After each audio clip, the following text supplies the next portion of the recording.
Dear students, welcome back to Avisan Institute's online platform for SSC exams. This is Sarosh sir, and today in this class we are going to analyze the recently asked questions of SSC CGL exams. Remember, you just have a look, just see what kind of question do they ask, what's the complexity, what are the options given. उसके बाद next video में हम क्या करेंगे, हम हर एक segment का जो most complex possible complex questions है ना, वो हम डिस्कस करेंगे आगे, है ना. तो when you discuss the complex forms of questions, तो जो एक्चुअल रियल टाइम क्वेश्चन आता है एग्जाम में, वो आपके लिए क्या हो जाएगा, इजी हो जाएगा, है ना. फॉर एग्जाम्पल सेंटेंस करेक्शन का क्वेश्चन है, तो जो पिछला 25 साल में सबसे डिफिकल्ट कॉम्प्लेक्स क्वेश्चंस है ना, वो डिस्कस करेंगे हम इंप्रूवमेंट में. फिल इन द ब्लैंक्स का भी, एरर लोकेशंस का भी, वोकैब का, इडियम का, वन वर्ड का, हर चीज का. ठीक है, चलो तो पहले देख लेते हैं कि एग्जैक्टली उन्होंने पूछा क्या है, जो सबसे आपका लेटेस्ट एग्जाम हुआ है 2022 में. चलिए स्लाइड नंबर 1. ये क्वेश्चन है अगेन जैसे ना सेंटेंस करेक्शन का. यहां पे you can see they have underlined certain part, ये चीज, ठीक, ये चीज. अच्छा ये सुन लो, अज्यूम करो कि यहां पे अंडरलाइन नहीं है, तो भाई Lata leave, it violates subject verb agreement, है ना, वायलेट कर रहा है ना. अज्यूम करो यहां पे अज्यूम करो यहां पे लता लीव्स का ऑप्शन रहता, तो should we have chosen this option B. As it was getting late, Lata leaves the party midway. कर सकते तो ऑप्शन बी नहीं, क्यों नहीं? Because there is a rule और कॉन्सेप्ट, क्या रूल ऑफ पैरेललिज्म. याद रखो एसएससी के एग्जाम में रूल ऑफ पैरेललिज्म से क्वेश्चंस बड़े परे होंगे. रूल ऑफ पैरेललिज्म क्या कहता है? There are 3 conditions. क्या कि प्रेजेंट टेंस के बाद का क्लास प्रेजेंट टेंस में होगा, पास्ट टेंस के बाद का क्लास पास्ट में होगा, फ्यूचर टेंस के बाद साथ फ्यूचर नहीं आता, यानी कभी भी 2 फ्यूचर क्लास एक साथ एग्जिस्ट नहीं करता. हो गया rule of parallelism. So when you learn rule of parallelism, ये है लेवल 1, और लेवल 2 में रूल ऑफ पैरेललिज्म हो जाएगा फेल. वो हम बताएंगे कमिंग स्लाइड्स में. आगे बढ़ जाओ. तो यहां पे क्या है, चूंकि इट वाज का मतलब क्या, पास्ट. पहला क्लास किसमें है, पास्ट में है. Second class has to be in past only. Past कहां पे है, ऑप्शन सी, लेफ्ट. क्लियर हो गया, आगे बढ़ते हैं.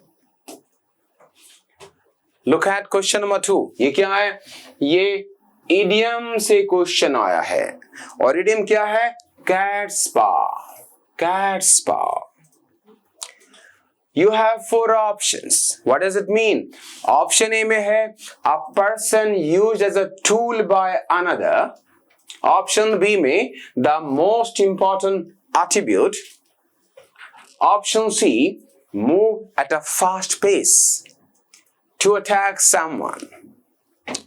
भाई कैट है तो अटैक भी आएगा, मूविंग फास्ट पेस भी आएगा. क्यों आएगा?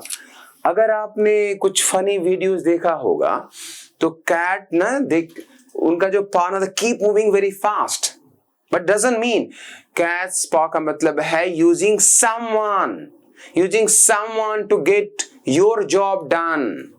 तो अगर ये मीनिंग है कि using someone else to get your job done, तो देखो कौन सा ऑप्शन रिलेट कर रहा है, a person used as a tool by another. Option A में टिक करोगे. क्लियर हो गया? तो हो सकता है कमिंग सेमेस्टर्स में ये इडियम फिर से रिपीट हो जाए, बिकॉज पास्ट में कई बार रिपीट हुआ है. आगे बढ़ो. Look at next question. ये 1 वर्ड सब्स्टिट्यूशंस का क्वेश्चन है. देखो हो क्या रहा है. SSC has diversified its exams. तो पहले क्या था, they used to ask you 5 questions from error detection and the 2 at a space, so at one go. 5 error detections, 5 fill in the blanks, 5 close test, 5 RC, 5 parajumble, khatam. Now what they have done, they have diversified it and they have made it 1 or 2 questions from each segment and they too scattered throughout the question paper. तो ये चीज थोड़ा सा क्या हो गया ना आपके लिए टाइम कंज्यूमिंग हो जाता। 4-footed एनिमल कहां टिक करोगे? बाइव्ड मतलब बाय मतलब टू होता है, मैमल तो हर कोई भी हो सकता है। Reptile don't have foot. ये क्वाड देख रहे हो ना, क्वाड का मतलब ही 4 होता है। क्वाड का मतलब क्या होता है? 4। तो as soon as you notice quad, just mark it option C within few seconds. Questions में है 4-footed, ऑप्शन में है क्वाड, टिक मार दो। You are not going to analyse anything else. आगे बढ़ जाओ। Look at next slide, what they ask. Again this question is again from क्या? Error detection form of questions. Error detections भाई याद रखो कि एसएससी के एग्जाम में, even in bank exams, whatever question do they ask, whatever question they ask, each and every question revolves around certain concepts, certain keywords, certain hints. इसको पढ़ो क्या कह रहा है? It says I find that I get myself tired very easily these days. पढ़ के तो कुछ भी गलत नहीं लग रहा भाई। कैसे? सुनो, अभी आपने क्या पढ़ा? Rule of parallelism. Rule of parallelism. Present class के बाद प्रेजेंट क्लास, फिर से present class. I find present है, आई गेट प्रेजेंट है, दीज डेज प्रेजेंट है। तो कुछ भी एब्सर्ड नहीं है, तो फिर क्यों एरर? फिर क्यों एरर? प्रॉब्लम ये है कि if you have studied the concepts of tenses, you would have realized कि जो यूसेज ऑफ टेंसेस होता है ना, कि कहां पे सिंपल प्रेजेंट, कहां पे प्रेजेंट कंटिन्यूअस, वहां पे आप रियलाइज करोगे कि ये जो सिंपल प्रेजेंट है ना, सिंपल प्रेजेंट यानी कि वर्ब का फर्स्ट फॉर्म, इसमें क्या क्या देखो, कैट्स पॉ, यहां भी है कैट्स पॉ। तो सिंपल प्रेजेंट का मतलब आप यू यूज इट फॉर किसके लिए? Habitual actions. Habitual actions, habitual action. Whenever use verb का फर्स्ट फॉर्म आप हैबिट इंडिकेट कर रहे हो mostly. For example, I respect my elders. I respect my elders का मतलब it doesn't mean कि I am respecting now only. If I say I respect my elders, it means I have been respecting since like for years, and I will be keep respecting in future as well. It's a part of my etiquette. It's my habit. I'm born to do this. समझ में आ गया?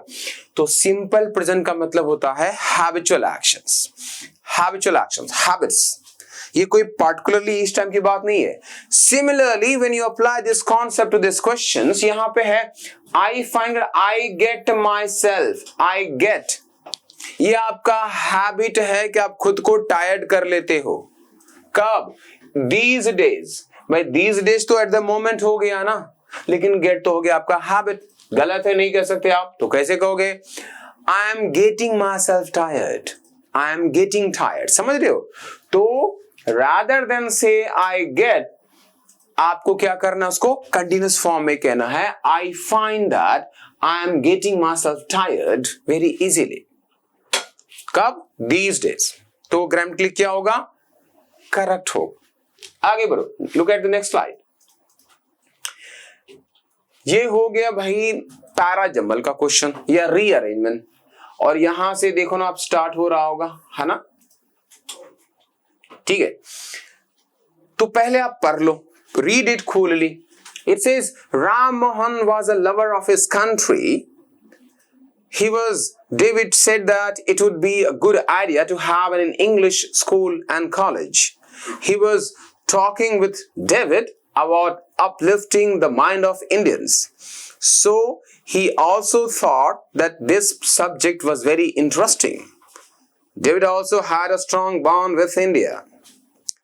ये है, और नीचे option दिया हुआ है, आप देखो कि कौन सा ऑप्शन अप्रोप्रिएट है. They give you literally 30 seconds का time. Just have a look, or within 30 seconds you have to decide.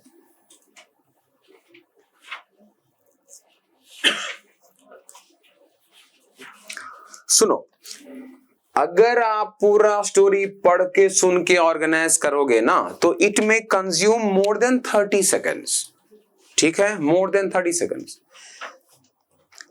मैंने पैराजम्बल का क्लास करवाया है, मैं फिर से कह रहा हूं, अगर आप पैराजम्बल का 3 स्टेप थोड़ा केयरफुली सुनोगे ना, करोगे ना, एग्जीक्यूट करोगे, तो एसएससी का 70-75% क्वेश्चन पैराजम्बल का वहीं से सॉल्व हो जाता है, तीन अप्रोच से.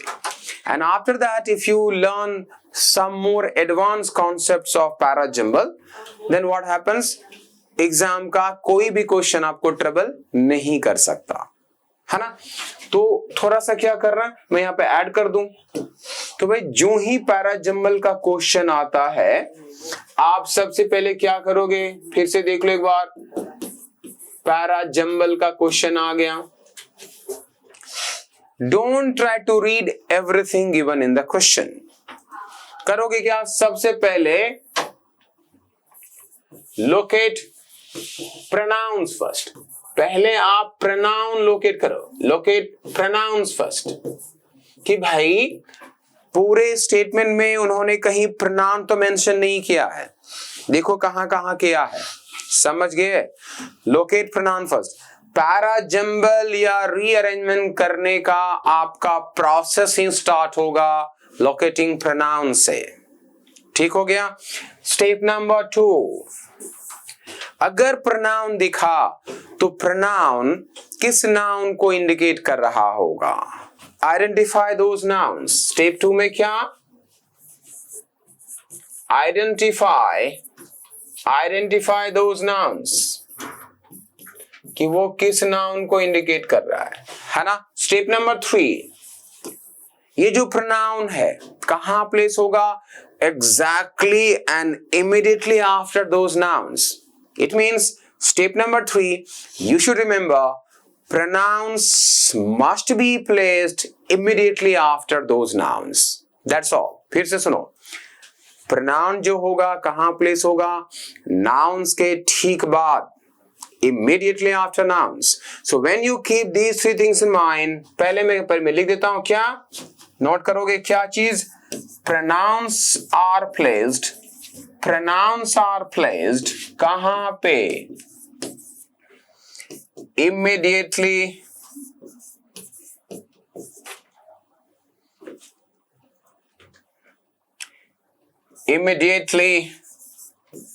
after their noun.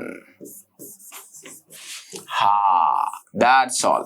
पता है इससे क्या होगा, इससे you will get क्या, एक टर्म बोलते हैं मैजिकल पेयर. आपको, मैं से नेक्स्ट स्लाइड में आ रहा हूं, इससे आपको मिलेगा एक magical pair. And once you identified magical pair, तो आपका काम क्या हो गया, इजी हो गया. फॉर एग्जाम्पल, एस में आपका प्रोनाउन है, एस में प्रोनाउन है, और क्यू में आपका नाउन है, तो मैजिकल पेयर क्या बनेगा, मैजिकल पेयर बनेगा कि जो प्रोनाउन है नाउन के ठीक बाद होगा. यानी मैजिकल पेयर अब क्यू के ठीक बाद S, Q plus S become क्या, आपका मैजिकल पेयर. नाउ अब अगर किसी ऑप्शन में क्यू प्लस एस जस्टिफाई नहीं हो रहा, उसको काट देना है, टच ही नहीं करना है. Why? Because they don't follow the concepts of pronouns are placed immediately after nouns. तो उसको क्या करेंगे, आप काट देंगे, और जिस ऑप्शन में Q प्लस एस दिख रहा है उसको टिक कर देना है. वापस आ जाते हैं क्वेश्चन में. हाँ, अब देख लो यहां पे क्या है, प्रोनाउन देखो कहां कहां है, Q में ही है, एस में भी ही है ना. तो भाई अब मैं देख लेता हूं कि ये जो क्यू है ये किस नाउन का प्रोनाउन है। He was talking with David, तो भाई ही का मतलब कौन, मस्ट बी मास्कुलिन है ना। डेविड तो ऑलरेडी डिस्कस हुआ है, तो भाई सेंटेंस में अदर देन डेविड कोई और मेल डिस्कस हुआ है क्या? हाँ, राम मोहन, ये जो ओपनिंग सेंटेंस है इसका मतलब ये क्यू जो है it is nothing but pronoun of Ram Mohan. Step number 2 आपने आइडेंटिफाई कर लिया नाउन। स्टेप नंबर 3 में क्या प्रोनाउन कहां प्लेस होगा, नाउन के ठीक बाद, तो ये क्यू ही वाज टॉकिंग कहां जाएगा, after Ram Mohan, that is after sentence number 1। इसका मतलब S1 के बाद जो ओपनिंग सेंटेंस होगा वह क्यू ही होगा। It means you have made up your mind that opening sentence has to be Q only. अब देखो कि ओपनिंग सेंटेंस क्यू कहां है। ऑप्शन सी में हम और कुछ पढ़ ही नहीं रहे, ऑप्शन सी में टिक मार के आओगे। कितनी देर में डिसाइड करोगे? Within 10 seconds. फिर से सुनो, you are given questions of para jumble, तो rather than learning the whole story आप देखो प्रोनाउन कहां है। प्रोनाउन दिख रहा है आप कहां पे, क्यू में और आर में। क्यू में है he was talking with David, मतलब other than David there is some more male and masculine person in the sentence given। दिख रहा है कहीं पे? हाँ, राम मोहन। इसका मतलब ये ही प्रोनाउन किसका है? राम मोहन का। स्टेप नंबर 3 प्रोनाउन कहां प्लेस होगा? You know very well the pronouns are placed immediately after nouns, तो ही जाके कहां होगा? स्टेटमेंट नंबर 1 के बाद। तो मैजिकल पर क्या बनेगा? S1 प्लस Q किस ऑप्शन में है? ऑप्शन सी में। टिक मार दोगे। आगे बढ़ते, look at the next question. ये आपका क्या हो गया? इनडायरेक्ट स्पीच का हो गया, नरेशन का क्वेश्चन पूछा है। Manoj said to Meera, don't try to make a fool of me, है ना? Don't try। Can you imagine, can you predict कि ये कौन से टाइप ऑफ क्वेश्चन हो गया? डोंट ट्राई, है ना? याद रखो, whenever sentence starts with, whenever a sentence, क्या बोला? sentence starts with किसी से? एक्शन वर्ब से और वर्ब से। किसे? वर्ब से। तो ये क्या हो जाता है? It is called imperative. ये हो जाता है इम्पेरेटिव सेंटेंस। यहां देखोगे सेंटेंस डू से स्टार्ट हो रहा है, तो ये क्या हो गया? Imperative. And you know very well क्या कि इंपेरेटिव में कंजंक्शन दैट नहीं टू या नॉट टू लगता है। क्या होता है? In imperative sentences conjunction should be applied either to और नॉट टू। तो यहां पे क्या है? डू नॉट, चूंकि निगेटिव इंस्ट्रक्शन है, नॉट इन्वॉल्व है, तो conjunction has to be not to. तो अब देख लो नॉट टू कहां है? नॉट टू यहां भी है, यहां भी है। अब now you have to decide कि आप कौन सा ऑप्शन में टिक करोगे। ऑप्शन ए कह रहा है Manoj told Meera not to try to make a fool of him. अच्छा एक चीज देखो, तो ये तो भाई हो गया। सेकंड, आपने पढ़ा होगा क्या? रूल ऑफ प्रोनाउंस, कि नरेशन में जो फर्स्ट पर्सन प्रोनाउन होता है ना, वो किसको रिप्रेजेंट कर रहा होता है? सब्जेक्ट को। Listen once again. अच्छा चलो मैं आपको इसको अच्छे से एक्सप्लेन कर देता हूं। सॉरी, यहां पे क्या केयर करना है? नेक्स्ट स्लाइड में देखो, प्रोनाउन में ये SON करके एक आपको मैंने कीवर्ड बताया था, SON फर्स्ट सेकंड थर्ड। इसका मतलब ये सब्जेक्ट है, ये ऑब्जेक्ट है, ये नन है, नो, ये फर्स्ट है, ये सेकंड है, ये थर्ड है। इसका मतलब फर्स्ट पर्सन का प्रोनाउन रिप्रेजेंट किसको? सब्जेक्ट को। सेकंड पर्सन प्रोनाउंस रिप्रेजेंट किसको? ऑब्जेक्ट को। और third person pronoun don't change, third person का प्रोनाउन चेंज ही नहीं होता। समझ में आ गया? तो SON is a keyword that indicates first person subject, relates to first person pronouns, relate to subject, second person pronouns relate to object, and third person pronouns don't change. तो if you apply this, जब इसको apply करोगे आप question में, तो यहां पे क्या है? मी है। मी का मतलब कौन? सब्जेक्ट। सब्जेक्ट क्या है? मनोज है। मनोज का प्रोनाउन क्या होगा? हिम होगा। तो जिसमें हिम नहीं है ना, उसको आप काट दोगे। समझ में आ गया? When you look at option C and D, वहां पे ऑप्शन C और D में प्रोनाउन चेंज नहीं हुआ, मी है, आप उसको क्या करोगे? एलिमिनेट कर दो, हटा दो, नहीं चाहिए, टच भी नहीं करो। बचे क्या option? 1 and 2. 1 says Manoj told Meera not to try to make a fool of him. Option B says Manoj told Meera do not try to make. तो याद रखो, जैसा आपको पता है कि इंपेरेटिव में कंजंक्शन नॉट टू होता है। क्या होता है? Not to. इसलिए आप ये डू नॉट वाले ऑप्शन को काट दोगे, ऑप्शन 1 में टिक मार के आओगे। कहां पे? ऑप्शन 1। कुछ और क्वेश्चन जल्दी से देख लो।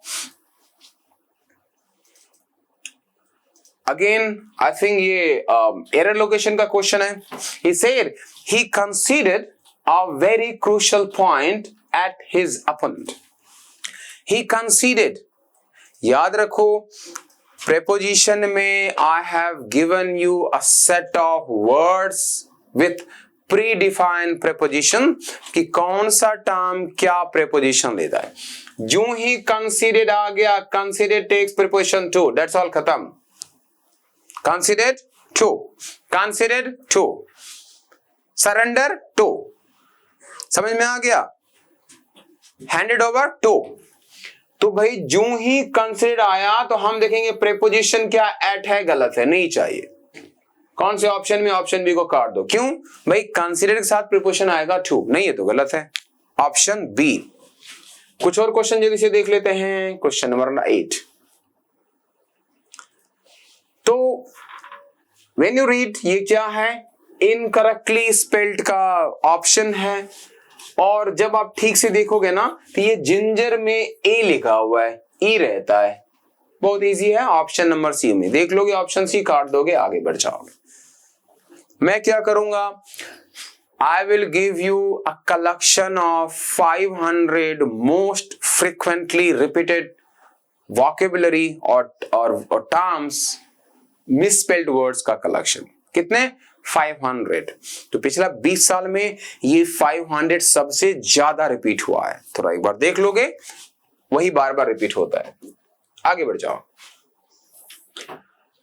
एंटोनिम क्या है? एंटोनिम का मतलब अपोजिट मीनिंग। Opposite meaning.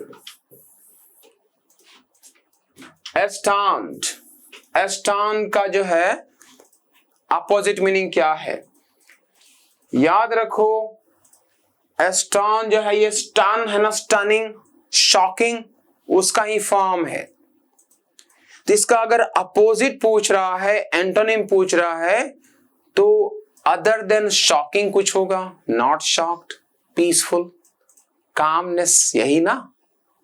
ठीक, तो याद रखो एस्टॉन्ड का antonym someone who is in something stoic बोलते हो ना, no emotions, apathic, वही something। शॉक सिनोनिम है, नहीं हो सकता। स्टन सिनोनिम है, नहीं हो सकता।